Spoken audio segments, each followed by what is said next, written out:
Oh, welcome back to Undergrad Cookbook. Can't get rid of this. Today we're gonna be making a little stuffed chicken with spinach and mushroom. It's kind of a bad name for it, but I'm kind of making it up. But anyways, like any recipe though, we're gonna start with 4 pieces of cloves of garlic that we're just gonna finely dice. So you know the drill. Well, 1, 2, 1, boom, boom, boom, and I'm gonna dice these up now. Garlic's finely diced like so. And next we're gonna just do a little bit more meal preps so far. So I got my mushrooms. You can use whatever mushrooms you want. You buy them already sliced. I like buying them whole like this though. So just got a whole container right here. Also very important, make sure you clean your mushrooms. Rinse it in some hot or cold water, but just get it through some water and make sure you clean them because you want to get all that kind of dirt or whatever off of it. But we're kind of just going to finely dice these mushrooms as well. So go ahead and kind of slice it. And then again, into small little pieces, just cut your mushroom up, which I know is not really conventional or traditional, but for this recipe, you want them small. And I'll explain and show you why, but yeah, you want pieces that kind of look like this. So I'll kind of just small little pieces, and then we're gonna saute them later, but I'm gonna dice up the rest of these mushrooms real quick. So another meal prep. This bill, you gotta do a little bit of prep, but you know, you gotta work for what you want sometimes. So I got a little decent sized chicken breast here, but it's pretty thick. So what I'm gonna do is I'm gonna do like a butterfly cut and cut it through the middle. So just put your hand on top of the chicken and then literally just cut the inside of it. See how it opens up like a butterfly? And then get the rest of it. So there you go. You got one piece of chicken here, about that thick, and then another one, a little bit thicker than the other. And so now we get to start having a little bit more fun with it. So I'm gonna take one of my chicken breasts. You can see it's pretty thick, and for this recipe, since we're stuffing it or kind of rolling it, you want to be a little thin. So I got clear foil here. And then I'm gonna take a little bit more and fold it over. I'm gonna use the old meat pounder or hair, I don't know what you call this thing, but if you don't have this, just use something heavy. And I mean, we're literally just gonna beat the chicken down to make it thin.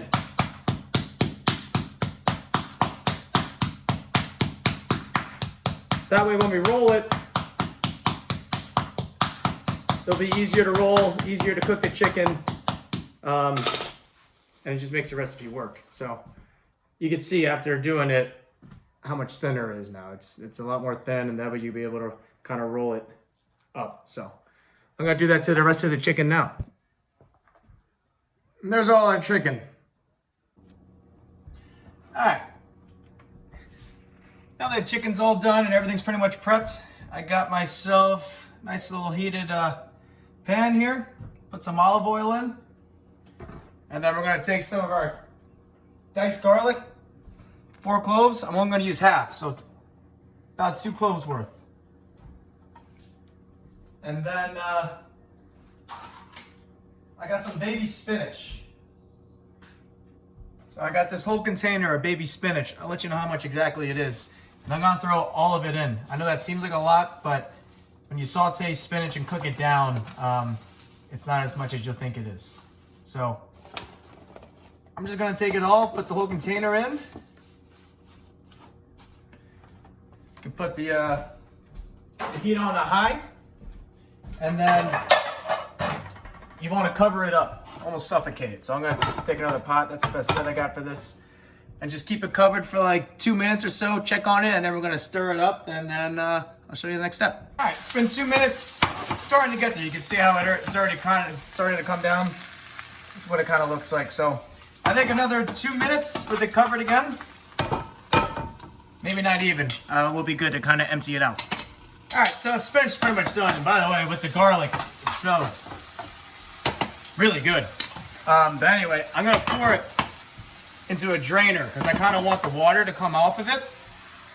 So, see, that's how much it reduces to. See, it looked like a lot, but it's not as much as you think.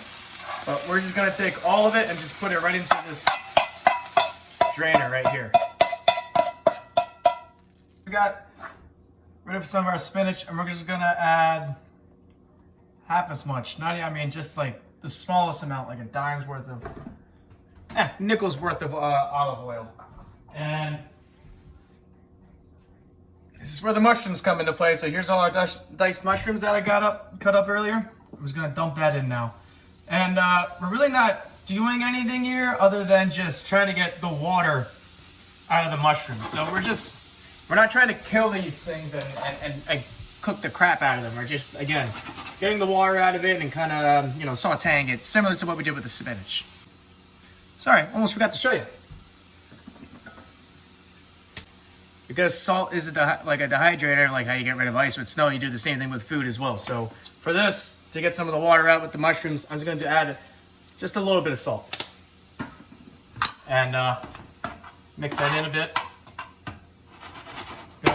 And again, put the lid on for another, 2-3 minutes. So see, it's already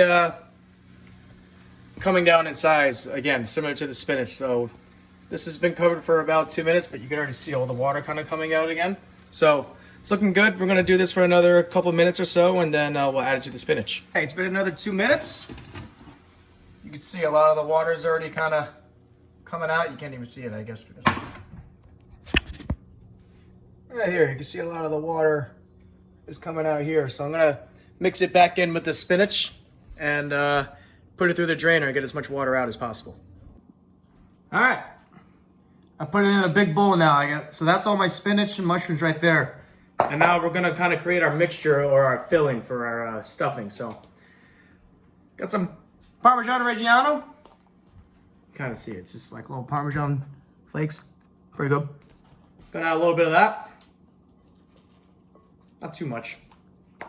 And then Italian style breadcrumbs. Again, not too much again, but just a little bit. And then I'm going to take a spoon, or a fork actually, big fork. And I'm going to start mixing this in. I'll let you know what it looks like when I have it completely mixed. Okay, so that's what our little mixture looks like, our filling. So now I'm going to take one of our chicken breasts that we beat earlier, remember? And first start with some salt and pepper on both sides.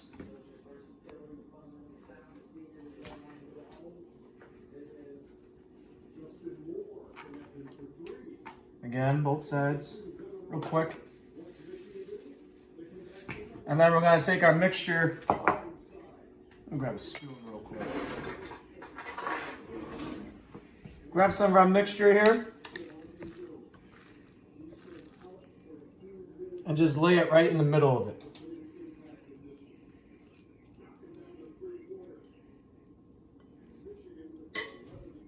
And then what we're going to do is we're going to literally just roll it.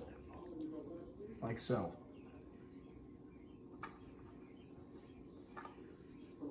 And that's one. So now this is where it comes up to you. So I got 2 strings. I got like a full thing here that I got at Kroger. So that's what I do when I normally do this kind of thing, but you could also use toothpicks. So I get 2 small pieces, put them both at the bottom here, and then literally we're just gonna tie it to keep it together while we cook. So the 1 knot there, and you can make it tight, it doesn't matter. 2 knots. And then, sorry folks, it's a process, you'll see. 1 knot,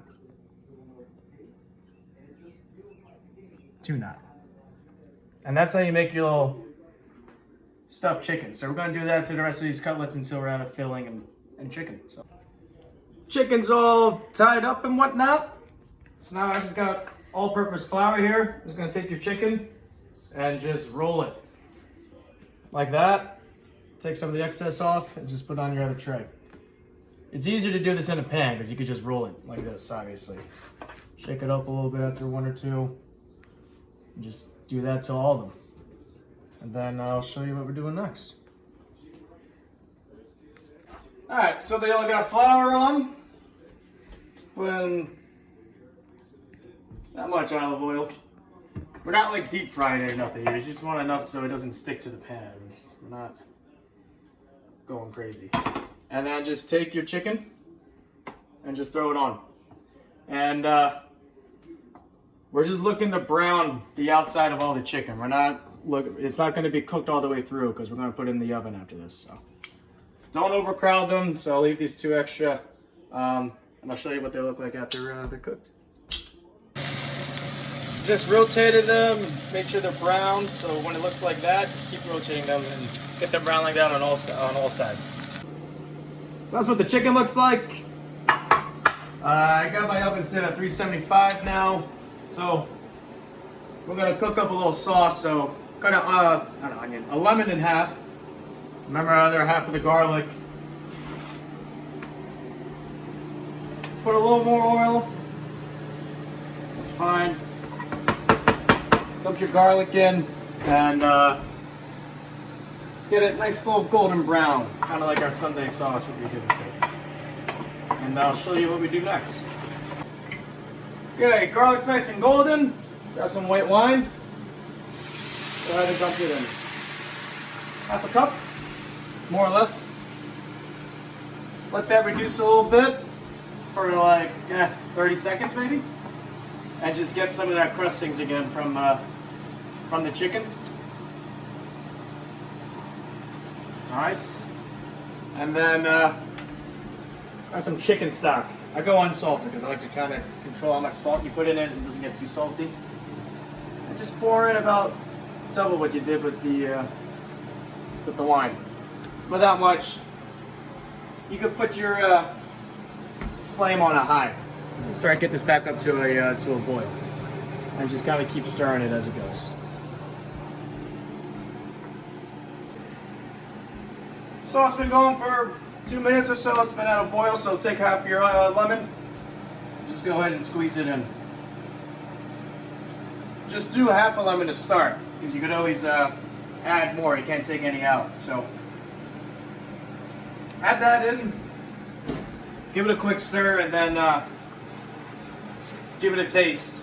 If you want more lemon, add it. If not, if it's good, then I'll show you what we'll do next. I stuck with half a lemon, or a lemon. So now, just to thicken it up, just a little butter. Stir that in with your wooden spoon, and then give it another 2 minutes, and then we're going to pour it on top of the chicken and throw it in the oven. Alright, after the butter's been on for like 2 minutes, so just bring it over and just literally dump it all over. Oh yeah. Nice. And then you don't have to, but I like adding just a little bit of breadcrumbs on top of the chicken. Just like this, almost like it's cheese, like Parmesan.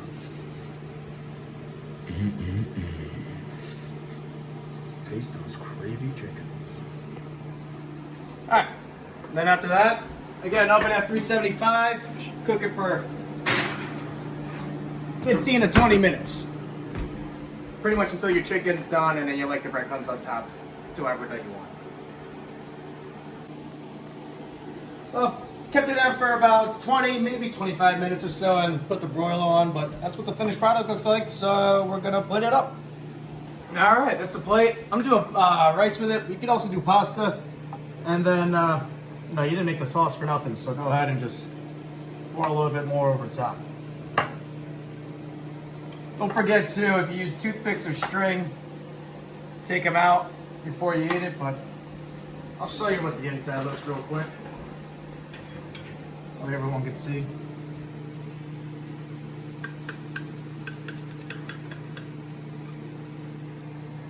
Not bad, huh?